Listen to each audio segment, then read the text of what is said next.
রেসলমেনিয়া 41 এর পরবর্তী paper view হতে চলেছে ব্যাকল্যাশ, এবং কি সবচেয়ে ভালো বিষয় হলো ব্যাকল্যাশ অনুষ্ঠিত হতে চলেছে রেন্ডি অর্টনের হোম টাউনে। তো সেখানে আমরা রেন্ডি অর্টনের একটি বিগ ম্যাচ তো দেখতেই চলেছি, সেটা তো আমরা অলরেডি বুঝে গিয়েছি। তো রেন্ডি অর্টনের ম্যাচটি কার বিপরীতে হবে?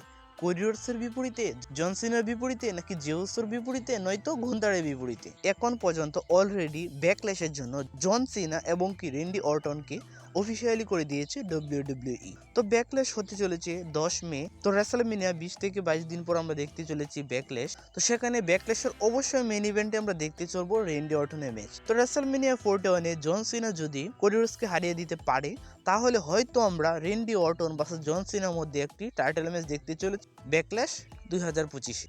এছাড়াও রেন্ডি অর্টন যদি রেসলমেনিয়া 41-এ কোডি রোডসকে সাহায্য করে, তো সেই কারণে যদি জন সিনা যদি ম্যাচটিতে জয়লাভ করতে না পারে, সেই সূত্র ধরেও হয়তো আমরা দেখতে পেলাম জন সিনা ভার্সেস রেন্ডি অর্টনের মধ্যে একটি সিঙ্গেল ম্যাচ। এছাড়াও হতে পারে গুন্থার ভার্সেস রেন্ডি অর্টনের মধ্যে আমরা পরপর 2টি ম্যাচ দেখে ফেলেছি। তো 2টি ম্যাচে কিন্তু রেন্ডি অর্টন হারতে বসেছে। তো রেসলমেনিয়া 41-এ যদি জেউসও জয়লাভ করতে না পারে গুন্থারকে হারিয়ে, তাহলে সেই সুবাদে হয়তো আমরা দেখতে পেলাম রেন্ডি অর্টন ভার্সেস গুন্থারের মধ্যে তৃতীয়বারের মধ্যে একটি টাইটেল ম্যাচ, এবং সেই ম্যাচটিতে হয়তো রেন্ডি অর্টন জয়লাভ করতে সক্ষম হয়ে গেল, তাও কিন্তু বলা যায় না। তো লাস্ট ইয়ার ব্যাকল্যাশের মেইন ইভেন্টে আমরা দেখতে পেয়েছিলাম ডেমিয়ান প্রিস্ট ভার্সেস জেউসের মধ্যে একটি টাইটেল ম্যাচ। তো এই বছর কি হয় জানি না, তবে এই বছর মেইন ইভেন্টে রেন্ডি অর্টন তো থাকতে চলেছে, এটা তো আমরা সকলে বুঝে গিয়েছি। তো রেন্ডি অর্টনের বিপরীতে যেই থাক, ম্যাচটি যে একটি ভয়াবহ বা বড় ম্যাচ হতে চলেছে তা কিন্তু আমরা বুঝে গিয়েছি।